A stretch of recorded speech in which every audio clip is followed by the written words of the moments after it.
Hello everyone, welcome back to Big J Gaming, where today I'm going to be getting into 5 combat tips for new players in The Walking Dead Online. Now I decided, after making just 10 general tips on the game, that it would be very useful for newer players to give them tips on how to start fighting in this game. Because once you start to learn the mechanics, how to loot, what to look for, and how you're going to be playing this game, you need to know how to address the biggest threat in the game, which is people. Always people.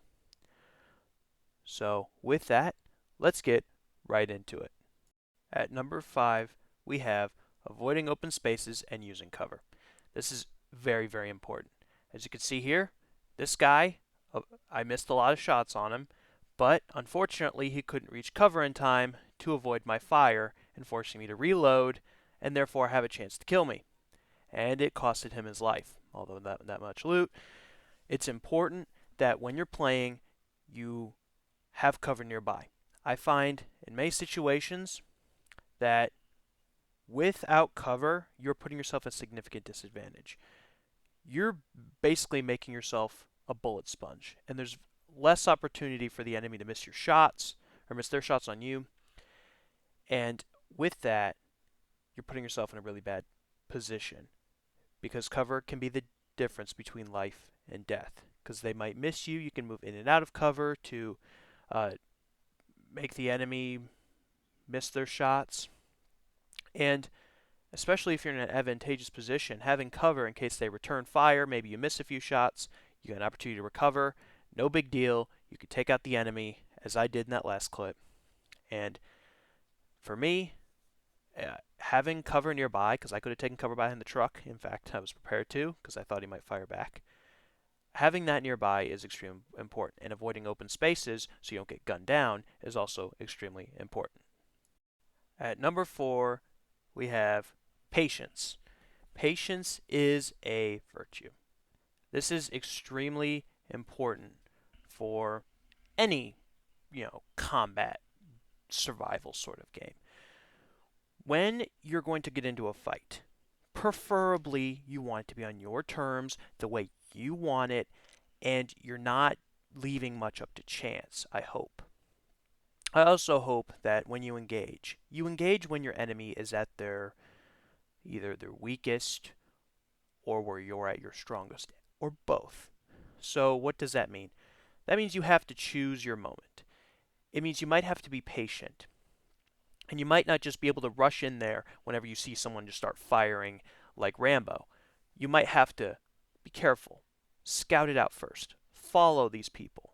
Because you don't know, you might be stumbling upon the tip of some nasty iceberg. There might be 5 other people nearby, and you get gunned down when you could have said, hey, I by myself couldn't have taken that fight. Maybe I'll get some friends to play.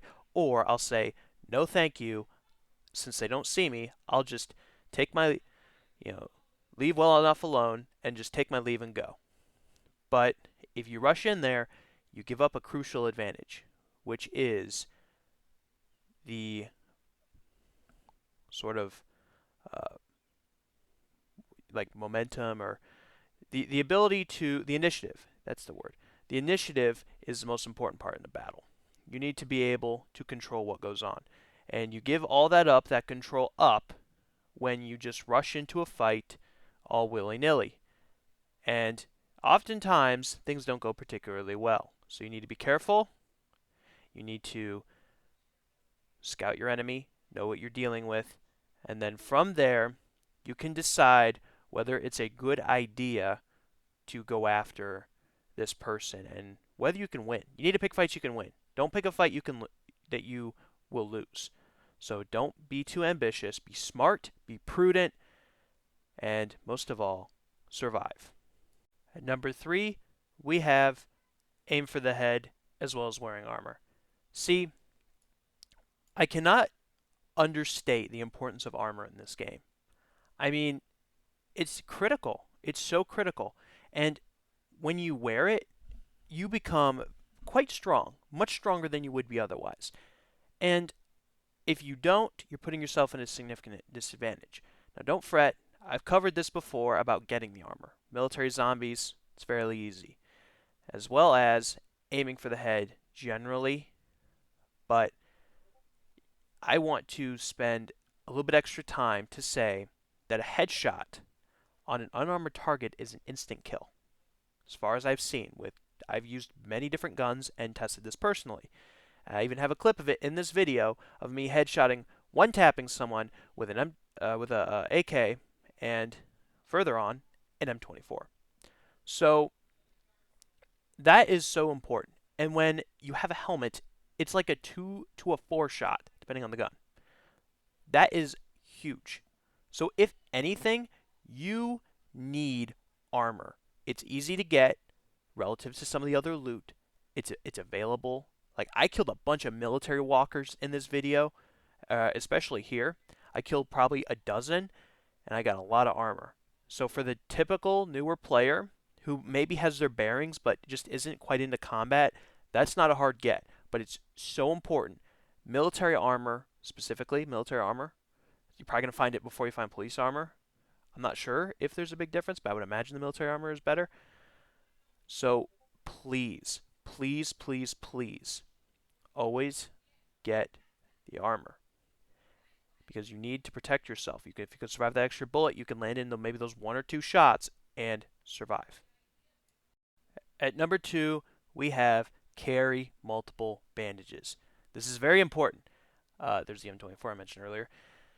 The bandage is probably one of the most important resources you're going to carry on you because bleeding is such a huge threat. Now, it sounds a little unusual for me to say that, but from what I can tell, bleeding, once you get hit, sometimes you have a chance of bleeding, and bleeding can do a lot of damage to you.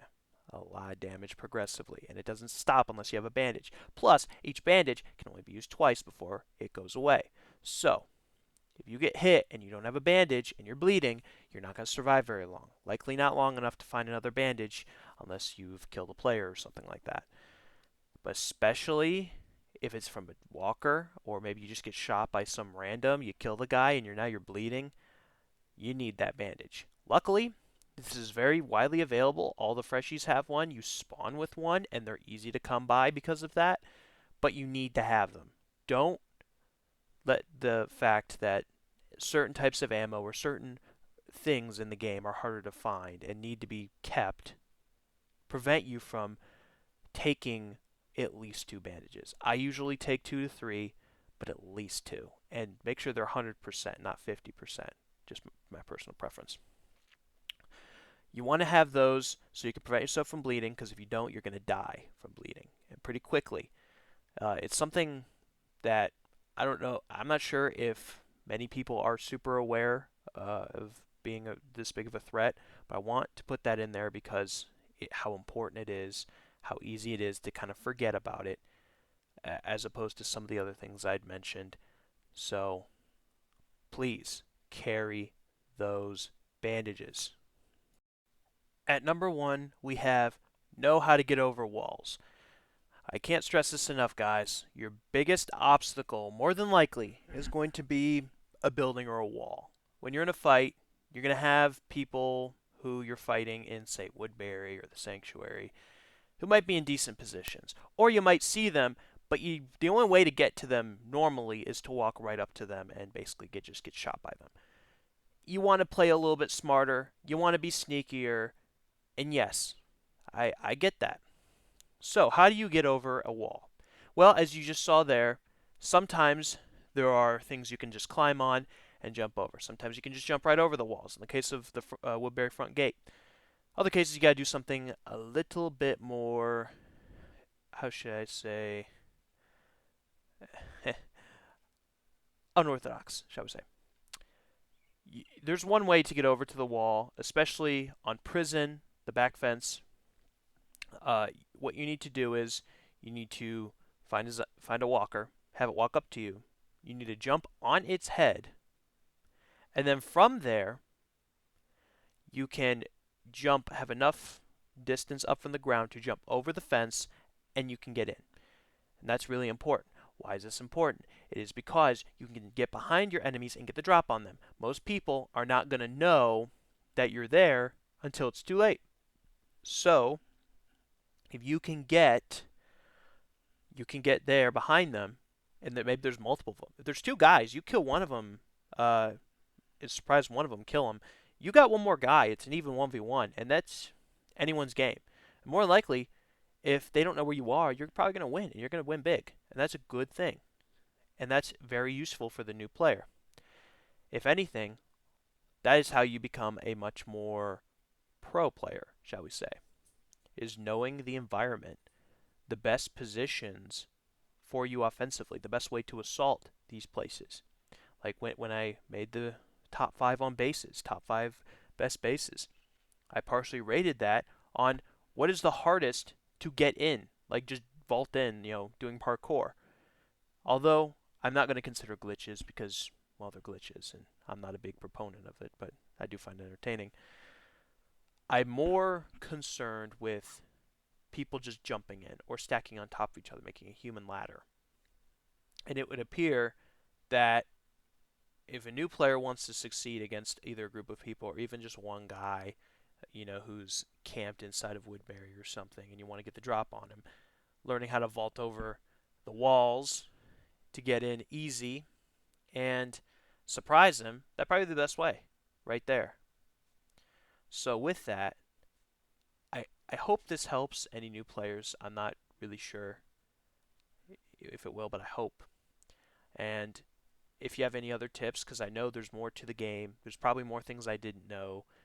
Maybe there's just things I missed, or hey, I could have gotten things wrong. And if you have anything you want to say, any comments whatsoever, please put it in the comment section. Thank you for watching this video. I really appreciate it. I hope you subscribe and have a good day. Much love.